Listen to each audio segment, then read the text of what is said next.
Hello friends, എല്ലാവർക്കും നമസ്കാരം. എല്ലാവരും സുഖമായിരിക്കുന്നെന്ന് കരുതുന്നു. യു എസിൽ വിൻ്റർ സീസണൊക്കെ സ്റ്റാർട്ട് ചെയ്തിരിക്കുകയാണ്. അപ്പോൾ നമ്മുടെ ചെടികളൊക്കെ ഇനിയും വെളിയിലിരുന്നാൽ ശരിയാകത്തില്ല. അത് വീടിനുള്ളിലേക്ക് കയറ്റി വെക്കേണ്ട ആവശ്യമുണ്ട്. അങ്ങനെ വിൻ്ററിൽ നഷ്ടപ്പെട്ടു പോകാതിരിക്കാനായിട്ട് നമ്മുടെ ചെടികളൊക്കെ വീടിനുള്ളിലേക്ക് കയറ്റി വെച്ചിരിക്കുകയാണ്. ആദ്യമായി ഞങ്ങളുടെ ഫ്രൂട്ട് ട്രീസ് ഒന്ന് പരിചയപ്പെടുത്തുകയാണ്. ഇതാണ് ഗുവാവ ഓർ പേര. ഒത്തിരി വലുതായ നിമിത്തം കുറച്ച് വെട്ടിയൊതുക്കിയാണ് വീടിനുള്ളിലേക്ക് വെച്ചത്. പോട്ട്സും പ്ലാന്റും ഒക്കെ നല്ലതുപോലെ ക്ലീൻ ചെയ്താണ് വെച്ചിരിക്കുന്നത്. ഇത് ഡ്രാഗൺ ഫ്രൂട്ട് പ്ലാന്റ് ആണ്.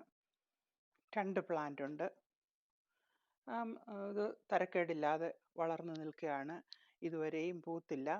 അധികം താമസിയാതെ പൂക്കുമെന്ന് കരുതുന്നു. ഇതാണ് ബനാന ട്രീ. 4 months ആയി. ഇതിനെയും കുലയ്ക്കുമെന്ന് കരുതുന്നു. എല്ലാവരും പ്രതീക്ഷിച്ചിരിക്കുകയാണ് ഒരു കുല വെട്ടാൻ. സമ്മറിലും വിൻ്ററിലും വീടിനുള്ളിൽ മാത്രം നിൽക്കുന്ന പ്ലാന്റാണിത്. മണി പ്ലാന്റ് നല്ല ഹെൽത്തി ആയിട്ട് ഇപ്പോൾ വളരുന്നുണ്ട്. കൂടാതെ അലോവേറയുണ്ട്, പനിക്കൂർക്കയുണ്ട്. ഇതൊക്കെയും വളരെ സന്തോഷത്തോടുകൂടി വളർന്നുകൊണ്ടിരിക്കുന്നു. ഇത് കറി ലീഫാണ്. വെളിയിൽ നിന്നെടുത്ത് വീടിനുള്ളിലേക്ക് വെച്ചു. ഇതുവരെ നല്ലതായിട്ട് നിൽക്കുന്നുണ്ട്. നല്ലതുപോലെ വളരുമെന്ന് കരുതുന്നു. ഒരാഴ്ചയിൽ കൂടുതലായി എടുത്ത് വീടിനുള്ളിൽ വെച്ചിട്ട്. ലാസ്റ്റ് ഇയറിൽ നല്ലതുപോലെ കായ്ച്ച പാഷൻ ഫ്രൂട്ട് ഉണ്ടായിരുന്നു. അത് ഉണങ്ങിപ്പോയി. എന്നാൽ ഇപ്പോൾ ഒരു തൈ വളർന്നു വരുന്നുണ്ട്.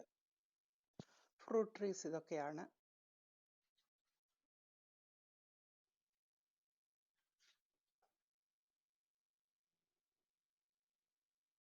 കൂടാതെ പോട്ടിനകത്തൊരു ഡേറ്റ്സ് പാമും വളർന്നു വരുന്നുണ്ട്. ഇത് മുരിങ്ങയാണ്. പല പ്രാവശ്യം ഇത് കാണിച്ചിട്ടുള്ളതാണ്. എന്നാൽ ഇപ്പോൾ ഇച്ചിരി വ്യത്യാസപ്പെട്ടിരിക്കുകയാണ്. കായ്കളെല്ലാം നല്ലതുപോലെ വലുതായി. വീടിനുള്ളിൽ വെച്ചപ്പോൾ ഇലകളെല്ലാം പൊഴിഞ്ഞു താഴെ വീണു. എന്നാലും കായ്കൾ നല്ലതുപോലെ വളർന്നു വരുന്നുണ്ട്. കായ്കൾ വളർന്നപ്പോൾ മുരിങ്ങയ്ക്കൊരു സപ്പോർട്ടിൻ്റെ ആവശ്യം കൂടെ ഉണ്ട്. ഞങ്ങളുടെ വീടിനുള്ള ഗാർഡൻ എല്ലാവർക്കും ഇഷ്ടപ്പെട്ടെന്ന് കരുതുന്നു. ഇഷ്ടപ്പെട്ടെങ്കിൽ ഒരു ലൈക്ക് അടിക്കുക.